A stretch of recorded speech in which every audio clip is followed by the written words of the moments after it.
Morning, everybody. Morning. There's a lot of people in there. Why is it so quiet? No, try again. I wasn't just passing it off.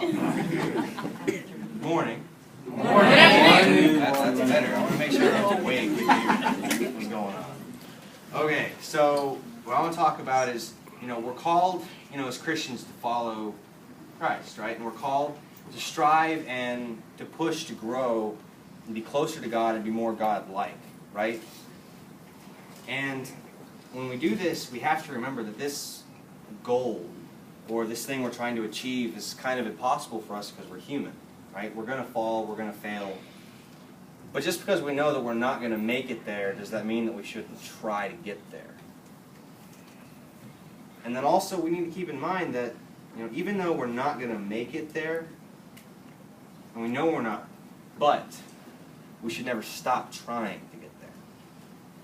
We should never become satisfied with where we are as Christians. We should constantly be trying to grow and become closer to God. Now I've got this passage in the Bible that I want to read. I want to read Matthew 25. At the time the kingdom of heaven will be like 10 virgins who took their lamps and went out to meet the bridegroom. 5 of them were foolish and 5 were wise. The foolish ones took their lamps but did not take oil with them. The wise, however, took oil in jars along with their lamps. The bridegroom was a long time in coming, and they all became drowsy and fell asleep. At midnight they cried out, "Here's the bridegroom, come out to meet him." Then the virgins woke up and trimmed their lamps. And the foolish ones said to the wise, "Let me borrow some oil, our lamps are running out." "No," they replied, "there may not be enough for both us and you. Instead, go to those who sell oil and buy some for yourselves." While the foolish virgins were out going, the bridegroom had arrived. The virgins who were ready went in with the bridegroom to the wedding banquet, and the door was shut. But the others came after later, and they said, "Let us in. Open the door for us." But he replied, "I tell you the truth, I do not know you.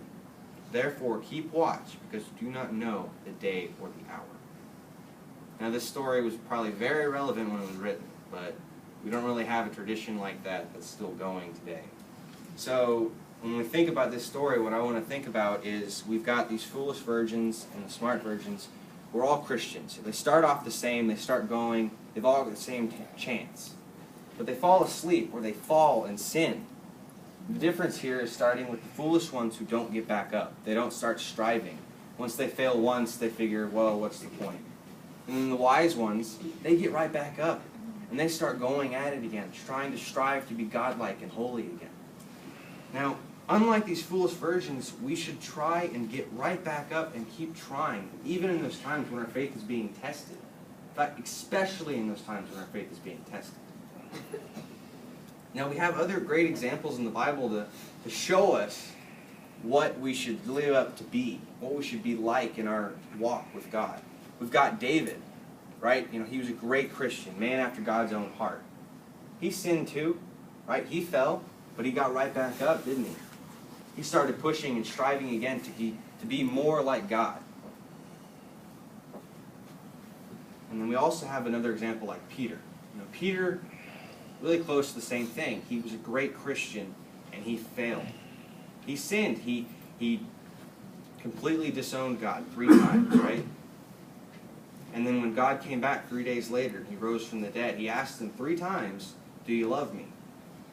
And Peter said 3 times, "Of course I love you." And from then on, he pushed the rest of his life to strive to be godlike and to be holy.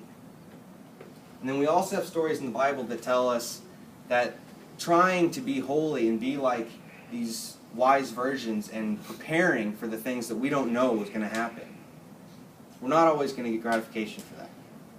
We're always going to have people who are going to say, "Well, you could have done this. You could have done that. You didn't have to do what you did. This is easier than that." The story that I'm talking about here is Mary.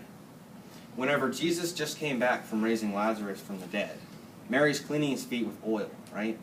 And this is very expensive for the time. Of course, who speaks up at this? Judas speaks up and says, "Why are you cleaning his feet with oil? That's expensive. You could have sold that for a year's wages and given that money to the poor."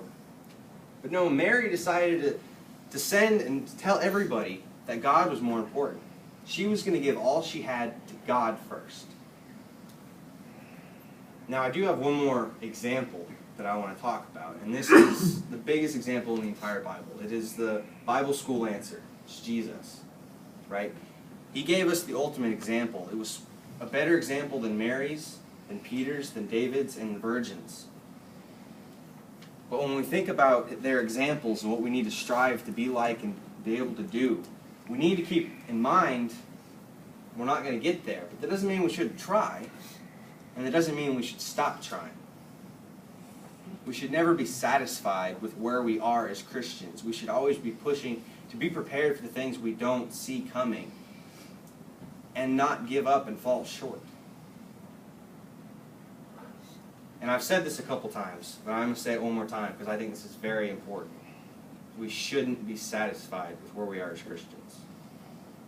We need to constantly be pushing. If anybody in here thinks they're done growing as a Christian, that really saddens me. It really does. Because we need to constantly be pushing and trying to grow and be closer to God.